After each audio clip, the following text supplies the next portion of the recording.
I'm Violet. Standing outside the upscale French restaurant, Le Jardin, the cold night air stings my cheeks, but it's nothing compared to the shock I'm feeling. Through the window, I can see my older brother, Gabriel, laughing and chatting with my parents, Martin and Emily. A few minutes ago, he nonchalantly announced that he'd accessed my brokerage account and sold off a bunch of stocks to pay off his credit card debt. My dad was nodding approvingly, while my mom just looked a bit uncomfortable but said nothing, as usual. As I lean against the stone wall, memories of past family dinners flood back. Gabriel has always been the golden child in our family. My parents, upper-middle-class individuals with a penchant for tradition, have always doted on him. Martin, a successful corporate lawyer, values practicality and financial success above all else. Emily, a former schoolteacher, has this almost blind loyalty to Gabriel. She'll excuse any of his mistakes, while I've always had to prove myself over and over again. 8 years ago, I was in my mid-20s, full of dreams and energy. I joined a small startup, Neuralink Innovations, a neural interface company. It was just a handful of us in a cramped office in downtown San Francisco, working long hours on a revolutionary brain-computer interface technology. I was the lead biomedical engineer, pouring my heart and soul into developing the core technology. Our initial funding rounds were tough, and there were many days when we weren't sure if we'd make it. But I believed in the potential of our work. One summer, between moving apartments, I was temporarily living at my parents' house. Gabriel, who was always tech-savvy, watched me log into my brokerage account one day. Back then, I didn't think much of it. Little did I know that he'd remember that password. Over the years, Neuralink Innovations slowly made progress. We got some early-stage investors on board, and I worked tirelessly on my patents. Eventually, we achieved a major milestone when we got FDA approval for our first consumer product last year. 6 months ago, we went public at $1,200 per share.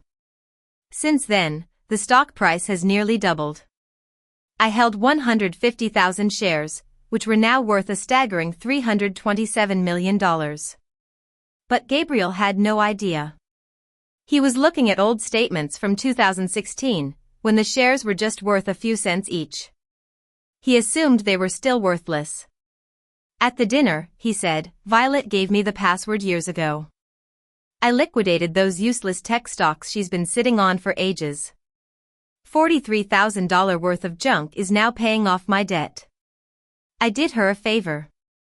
My sister, Lily, looked at me with confusion and asked, "You gave him your password?" I didn't have the energy to argue with them, so I just said, "It was years ago.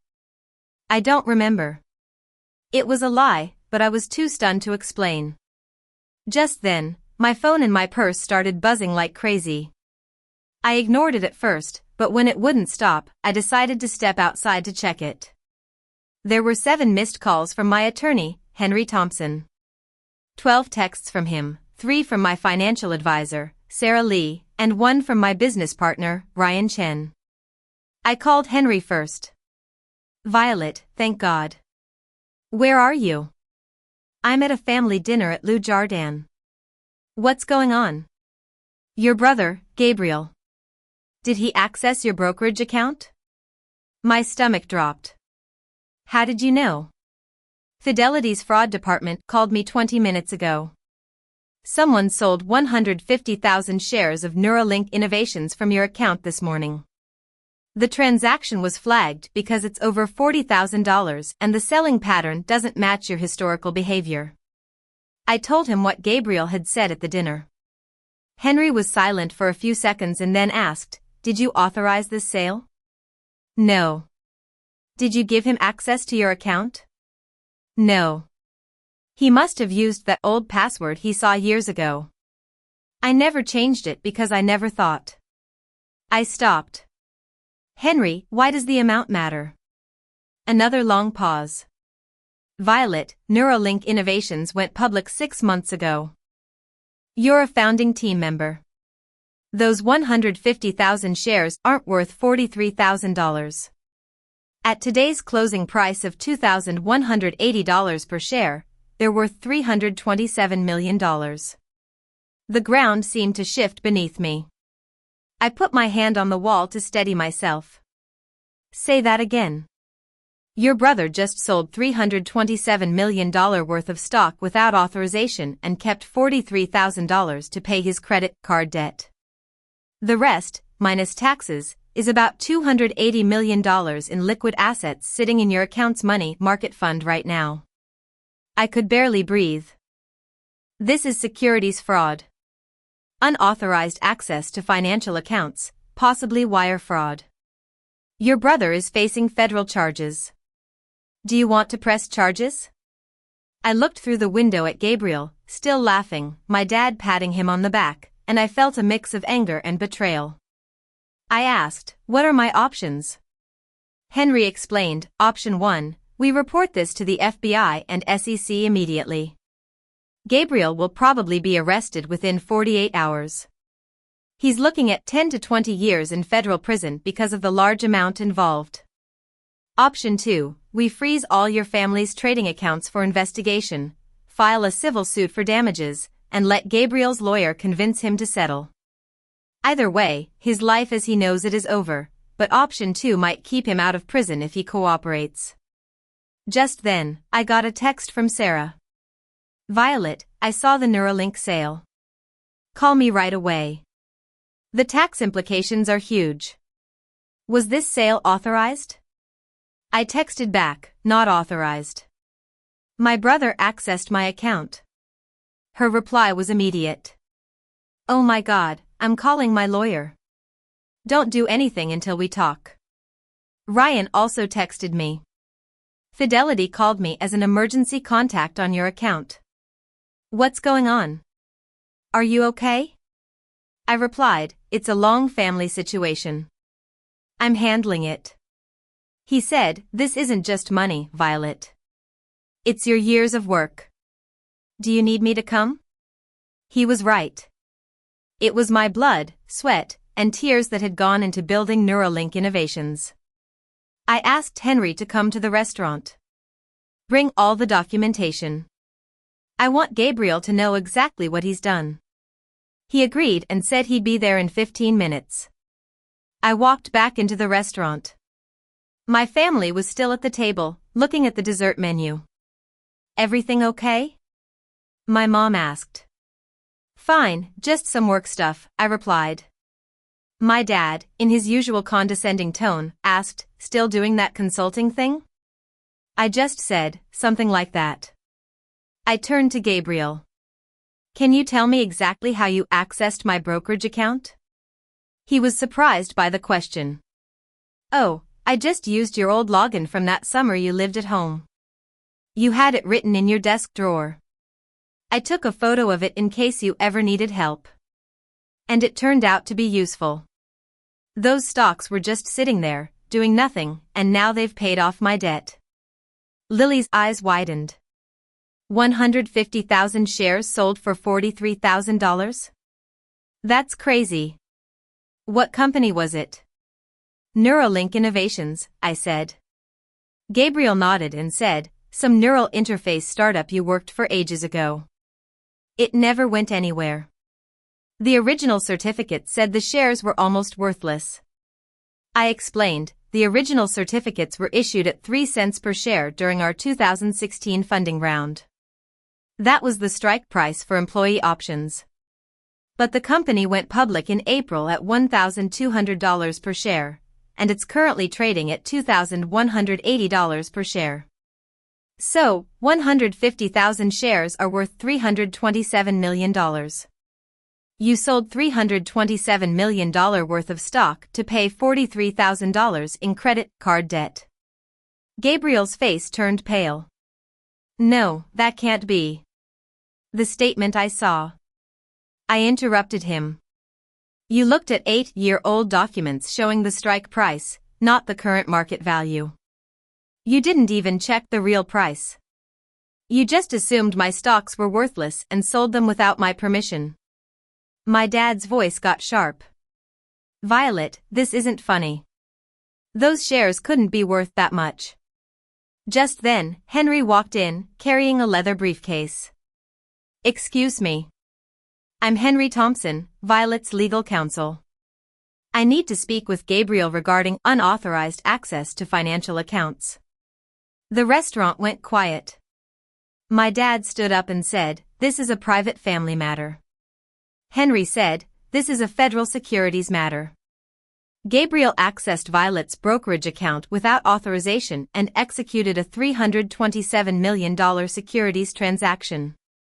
The SEC and the FBI's Financial Crimes Division have been notified. Fidelity's fraud department has frozen all related accounts for investigation. He opened his briefcase and put out the documents.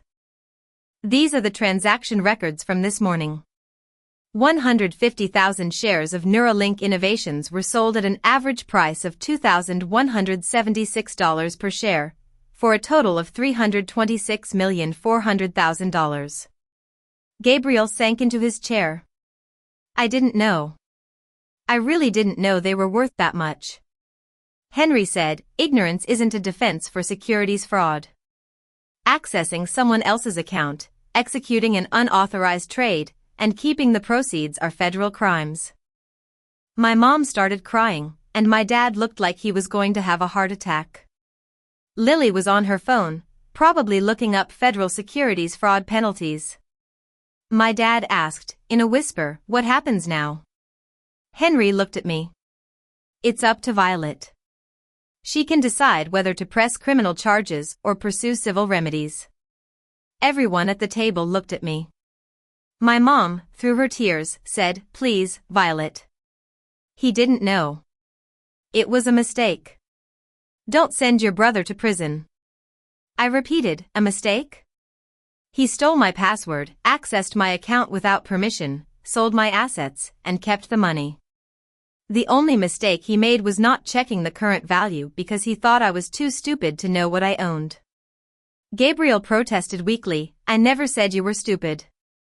I shot back, "You've been implying it for years. Every time you called my work some random consulting thing, every time you suggested I needed real financial advice, every time you made fun of my career while bragging about your job at the investment firm. You actually believed you had the right to take my assets." My dad asked, "What do you want?" I laughed. "You think you can pay me back?" Gabriel would need to come up with $327 million. His entire net worth is maybe a few $100,000. You and Mom don't have enough money to cover this. Henry said, "Violet, we should discuss this privately." I said, "No, they can hear this." Option 1, I file criminal charges. Gabriel will be arrested soon, and he'll face 10 to 20 years in prison. His career will be over, and he'll be a convicted felon. Option 2, I don't file criminal charges. He signs over all his assets to help with the tax liability he created. He also publicly acknowledges what he did, posts a written apology on his social media, and attends a press conference with me and Neuralink's legal team. And he never gives me financial advice again. My dad said, "A press conference will destroy his career." I said flatly, "His career was built on stealing from his sister. It should be destroyed." Henry said he'd draw up the settlement agreement that night. "Gabriel, you'll need your own lawyer. You have 24 hours to decide. After that, Violet files criminal charges." I stood up, picked up my purse, and said, "I'm leaving. Gabriel, you have until 5 p.m. tomorrow to sign the settlement agreement. If you don't, Henry files charges, and you're on your own." My mom asked, "Where are you going?" "Home," I said. "My real home, the penthouse I bought in Miami 3 years ago, the one you never asked about because you assumed I was living in a cheap apartment." As I walked towards the exit, I turned back. "Oh, and Gabriel, that $43,000 you kept is theft. Henry will file a separate police report for that. You might want to return it." In the parking lot, Lily caught up with me. "Violet, wait. I'm so sorry. I never paid attention to your work. I want to understand. Can we have coffee and you explain Neuralink to me? I looked at my sister, the one who'd always stayed neutral. Lily, I appreciate the offer, but I'm done explaining myself. I spent 8 years building something amazing while you all dismissed me. I'm not going to spend the next 8 years teaching you to take me seriously. If you want to support me, show up at the press conference and tell the truth. I got into my Mercedes-Benz, a car I'd never mentioned to my family because they assumed I took public transit. As I drove away, I thought about the long journey ahead. But I also felt a sense of liberation. I had $280 million in liquid assets and a vision for the future of Neuralink innovations. A few days later, Gabriel's lawyer called Henry and said he'd accept all the terms of the settlement. He was terrified of federal charges. The next week, the press conference was a huge event, covered by major news outlets like Bloomberg, TechCrunch, and the Wall Street Journal. Gabriel stood next to me, looking broken and pale, and read his prepared statement. I accessed my sister Violet's brokerage account without authorization and sold 150,000 shares of Neuralink Innovations. I believed these shares were worthless based on old information. In reality, I sold $327 million in assets. I made a huge mistake by not understanding the value of what my sister had built. I didn't take her career seriously, and I assumed I knew better about finance. I was completely wrong. Violet is a brilliant engineer and a founding member of one of the most innovative companies in the biomedical field. I apologize to her, to Neuralink Innovations, and to everyone I've misled about my sister's achievements. The reporters had many questions about Neuralink's technology, my role in the company, and what I plan to do with the money. I said, I'm reinvesting. I'm buying back shares on the open market. I believe in what we're building, and I always have. That statement made the headlines, and the stock price of Neuralink Innovations jumped 12% that day. My family didn't attend the press conference, but Lily sent me a text saying she watched it online and was proud of me. A week later, my mom called and asked me about Thanksgiving. We're hosting as usual. We want you to come. We want to start over and really understand who you are. I thought about all the years of being underestimated, Gabriel's theft, and my dad's approval of his actions. I said, I'll come, but you have to introduce me correctly. Not as Violet the consultant, but as Violet, the founding engineer and major shareholder of Neuralink Innovations. I want my accomplishments acknowledged. My mom said, we can do that. We should have done it years ago. When Thanksgiving arrived, I drove to my parents' house in my Mercedes, wearing a custom-made Versace suit. My mom opened the door and looked at me in awe. Violet, you look so successful. I replied, I've been successful for 8 years. You're just noticing it now. The dinner was a bit awkward. Gabriel sat at the end of the table, hardly saying a word. He'd lost his luxury apartment, his sports car, and most of his retirement savings because of the settlement. My dad tried to talk to me about my work but kept getting the terms wrong. But when my dad raised his glass for the Thanksgiving toast, he said, to our family, and to Violet, whose achievements we should have celebrated long ago. We're sorry it took a crisis for us to see the truth. It wasn't enough to erase 8 years of dismissal, but it was a start. After dinner, I drove back to my penthouse in Miami. I opened my laptop, looking at the new projects and funding rounds for Neuralink Innovations. I had $280 million in liquid assets and a clear vision for the future. My family was finally starting to see me for who I was, but I realized I didn't really need their validation anymore. I'd built something extraordinary on my own, and I was just getting started.